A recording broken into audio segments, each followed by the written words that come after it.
Break के बाद एक बार फिर आपका स्वागत है। आज सीएम शिवराज सिंह चौहान भोपाल लौटने वाले हैं। सुबह दिल्ली से भोपाल वे लौटेंगे। सीएम शिवराज सिंह चौहान मंत्रिमंडल में विभाग बंटवारे के अलावा कई और मसलों को लेकर दिल्ली में चर्चा करने के लिए पहुंचे हुए थे। आपको बता दें, विभागों के बंटवारे में कहीं न कहीं पेच फंसता हुआ नजर आ रहा है। विभागों के बंटवारे और समन्वय बनाने में दिक्कत आ रही है। सीएम शिवराज सिंह चौहान राष्ट्रीय नेतृत्व के साथ लगातार चर्चा कर रहे हैं। तो अब इस पूरे मामले को लेकर ये माना जा रहा है कि अब चीज़ें और स्पष्ट होती चली जाएंगी, क्योंकि आज सीएम शिवराज सिंह चौहान वापस भोपाल लौटने वाले हैं।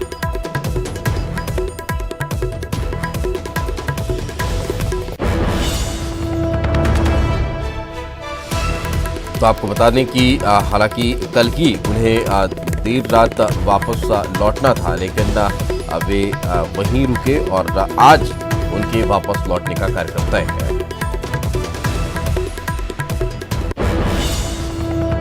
तो मध्य प्रदेश में मंत्रिमंडल में विभागों के बंटवारे पर पेच फंसा हुआ है। इस बीच कल ज्योतिरादित्य सिंधिया ने विनय सहस्त्रबुद्धे से मुलाकात की है।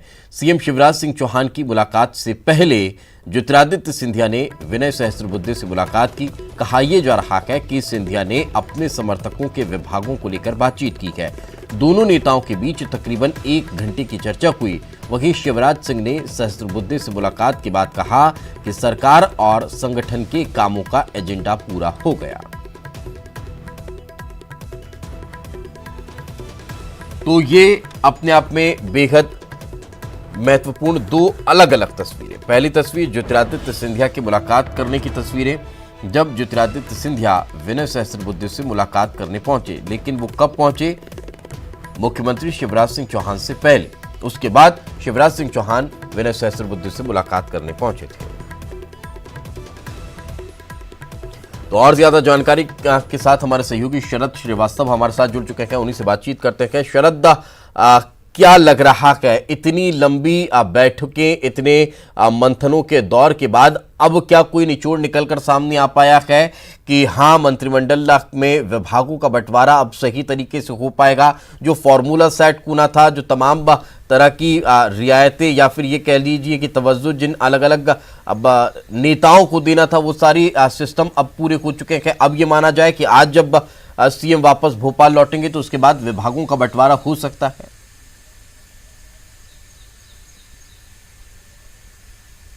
हाँ बिल्कुल, देखिए आपने सही कहा है। वैसे तो ये काम कल ही होना था, क्योंकि मुख्यमंत्री शिवराज सिंह चौहान को कल दोपहर के बाद लौटकर आना था, लेकिन फिर उनका कार्यक्रम बदला और ये बात हुई कि हो सकता है कि वो देर रात तक लौटकर आएँ। लेकिन जिस तरीके से बैठकों के दौर दिल्ली में जारी रहे, उससे एक बात तय थी कि वो कल वापस नहीं आ पाएंगे। और न्यूज़ 18 ने सबसे पहले इस खबर को दिखाया भी था कि अब विभागों का बंटवारा आज ही हो पाएगा। क्योंकि देखिए, मुख्यमंत्री शिवराज सिंह चौहान ने कल जब मीडिया से बातचीत की थी दिल्ली में, तो उन्होंने ये कहा था कि जब वो दिल्ली माफ़ कीजिए भोपाल लौट जाएंगे तो फिर विभागों का बंटवारा कर देंगे। लेकिन कल वो वापस नहीं आ पाए। आज उनके आने की बात है।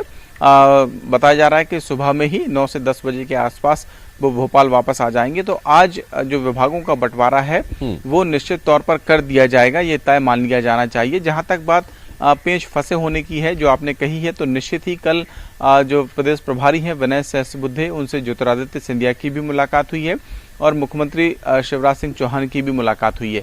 तो जो पेच या जो अपनी अपनी बातें रखनी होंगी संगठन के सामने, केंद्रीय नेतृत्व के सामने, संभवतः वो रखी गई होंगी और अब विभागों के बंटवारे हो जाएंगे। जैसा कि हमने पहले भी चर्चा की थी कि दरअसल सिंधिया ये चाहते हैं कि उनके समर्थित जो मंत्री हैं उनको सीधे जनता से जुड़े हुए जो डिपार्टमेंट्स हैं उनकी जिम्मेदारी मिलनी चाहिए। वहीं बीजेपी और मुख्यमंत्री चाहते थे कि उनके जो मंत्री हैं उनको इस तरीके की जिम्मेदारी मिलनी चाहिए।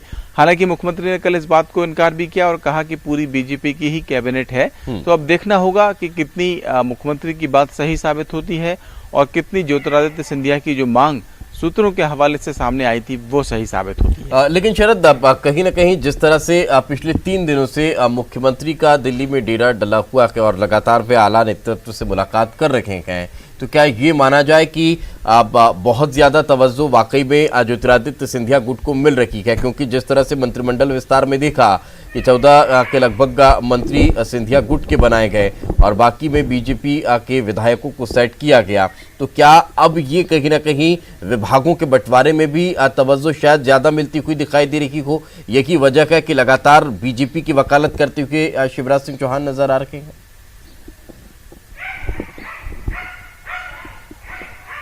देखिए, हो सकता है ऐसी बात हो, लेकिन ये तब साफ हो पाएगा जब जो विभाग हैं उनके बंटवारे हो जाएंगे। लेकिन हाँ, इतना बिल्कुल तय है कि जो मंत्रिमंडल बना है उसमें सिंधिया खेमे का जो दबदबा है वो साफ तौर पर दिखाई दे रहा है। और उसके पीछे की जो वजह है वो भी कहीं ना कहीं बीजेपी नेताओं की ओर से ही बताई गई कि सिंधिया के आने की वजह से ही बीजेपी की सरकार बनी है। निश्चित ही जो समझौता सिंधिया से हुआ होगा या जो वादे बीजेपी की ओर से उनसे किए गए होंगे, जब वो बीजेपी में आ रहे थे, उनके समर्थक जो विधायक थे वो इस्तीफे दे रहे थे, वो शामिल हो रहे थे, तो उन वादों को बीजेपी ने पूरा किया है। क्या विभागों पर भी इसी तरीके से कोई वादा किया गया होगा सिंधिया से और वो उसको पूरा करवाना चाह रहे होंगे? ये सारी बातें देखना होगा कि जब विभाग सामने आएंगे। हालांकि जैसा मैंने कहा कि मुख्यमंत्री इस बात को इनकार कर चुके हैं और उनका कहना ये था कि दरअसल अब पूरा जो कैबिनेट है वो बीजेपी है, न सिंधिया है, न शिवराज है।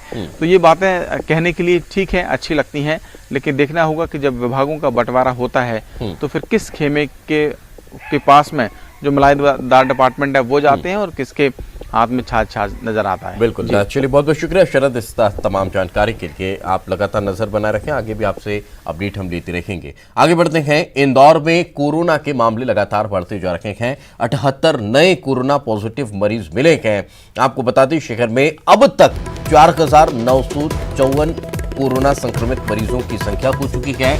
249 लोगों की कोरोना संक्रमण की वजह से जान भी चली गई है, तो 867 मरीजों का इलाज चल रहा है।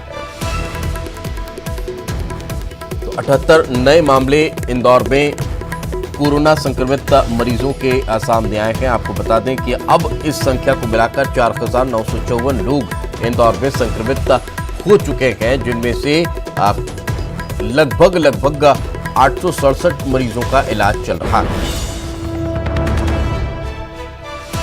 और ज्यादा जानकारी के साथ हमारे सहयोगी विकास सिंह हमारे साथ जुड़ चुके हैं, उन्हीं से बातचीत करते हैं। विकास, लगातार आंकड़ों में तो इजाफा हो रहा है, व्यवस्थाएं किस तरह की दिख रही हैं और पॉजिटिव निकलने के अलावा जो स्वस्थ हो रखे हैं उस संख्या में इजाफा हो रहा है या नहीं?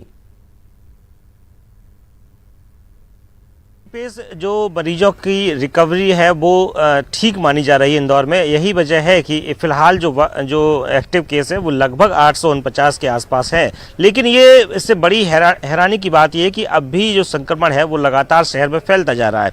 बीते 24 घंटे की अगर बात की जाए तो 78 नए कोरोना पॉजिटिव मरीजों की पुष्टि हुई है। और ये उस वक्त का आंकड़ा है जब लॉकडाउन के कई चरण खत्म हुए और उस वक्त भी इंदौर में संक्रमण की जो दर थी वो लगातार बढ़ती हुई नजर आ रही थी। संक्रमण के जो प्रतिदिन जो मरीज थे वो 80 के आसपास रोज निकल रहे थे।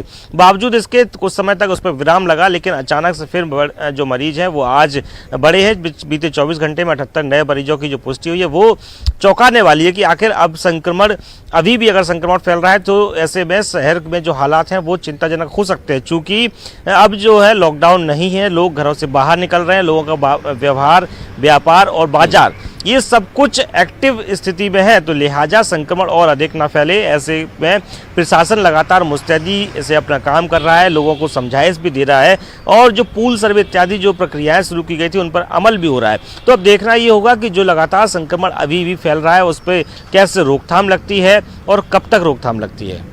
बिल्कुल, एक और चीज़ अब कहीं ना कहीं ये भी समझने वाली होगी कि लोगों को और ज़्यादा सतर्क रहना होगा, लोगों को सावधान रखना होगा, तब जाकर ये व्यवस्थाएं और ज़्यादा सही हो सकती हैं। बहुत बहुत शुक्रिया विकास इस तमाम जानकारी के लिए। तो जैसा कि हमारे सहयोगी बता रहे हैं कि लगातार आंकड़े ज़रूर बढ़ रहे हैं और रिकवर होने वाले मरीजों की संख्या में भी इजाफा हो रहा है। मध्य प्रदेश में कोरोना का मामला लगातार और ज़्यादा विकराल होता नजर आ रहा है। कोरोना के मामले बढ़ते जा रहे हैं।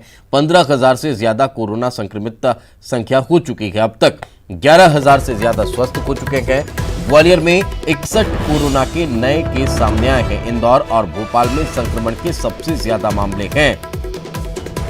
तो आपको बता दें कि जैसे जैसे संक्रमित मरीजों की संख्या बढ़ती जा रही है, वैसे वैसे रिकवर करने वाले मरीजों की संख्या में भी इजाफा हो रहा है। मगर ये जो संक्रमण की चेन है वो ब्रेक नहीं हो पा रही है। लगातार लोग संक्रमित होते जा रहे हैं और संक्रमित लोगों की संख्या में इजाफा देखने को मिल रहा है।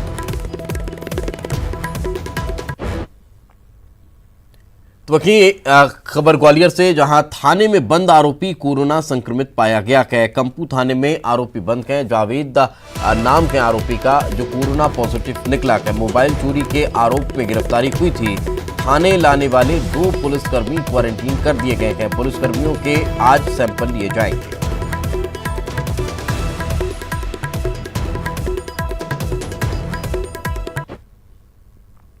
मुरैना में कोरोना के 36 नए मामले मिले हैं। जिले में कोरोना पॉजिटिव मरीजों की संख्या बढ़कर 718 हो चुकी है। वहीं अब तक कुल 291 मरीज रिकवर हो चुके हैं। जिले में फिलहाल कुल 422 एक्टिव मरीज हैं। नए मामलों के सामने आने के बाद जिला प्रशासन ने कर्फ्यू लगा दिया है। बैंक, सरकारी दफ्तर, मेडिकल और दूध सप्लाई को कर्फ्यू में छूट दी गई है। हमारे डिस्चार्ज हुए हैं जिला अस्पताल से कुछ हैं और 7 करीब हमारे पेरीफेरी से हुए हैं। इसके अलावा अभी तक की जो रिपोर्ट्स है उसमें से 30 पॉजिटिव आए हैं, लेकिन अधिकांश उसमें से कॉन्टैक्ट ट्रेसिंग से ही केसेस सामने निकल के आ रहे हैं। उपचुनाव को लेकर बीजेपी ने कमर कसना शुरू कर दिया है। सागर के रखतगढ़ में बीजेपी ने कार्यकर्ता सम्मेलन किया। मंत्री गोपाल भार्गव ने सुर्खी विधानसभा सीट को लेकर कार्यकर्ताओं से अब एकजुट होकर काम करने की अपील की है। इस दौरान गोपाल भार्गव ने कांग्रेस पर फिल्म शोले के किरदार से तुलना करते हुए तंज कसा। गोपाल भार्गव ने कहा कि कांग्रेस सरकार में मंत्रियों की हालत शोले के ठाकुर की तरह थी। मंत्रियों के हाथ कटे हुए थे। विकास के लिए कोई राशि नहीं मिली, भले इन्हें मंत्री बना दिया। अरे इन मंत्रियों की हालत और शोले फिल्म में जैसा वो कटे हुए हाथों के ठाकुर है, ऐसे ठाकुर राजपूत साहब कटे हुए हाथों। अच्छा किया ऐसी सरकार में रहने से अच्छा है। उधर इंदौर में मंत्री तुलसी सिलावट से सवाल पूछने वाली लड़की उपासना शर्मा का कांग्रेस कनेक्शन सामने आया है। उपासना को लेकर कांग्रेस ने कार्यकर्ता होने से इनकार किया था, लेकिन उपासना की एनएसयूआई के प्रदेश अध्यक्ष विपिन वानखेड़े के साथ तस्वीरें सामने आई हैं। उपासना को लेकर बीजेपी ने कांग्रेस कार्यकर्ता होने से के आरोप लगाए हैं।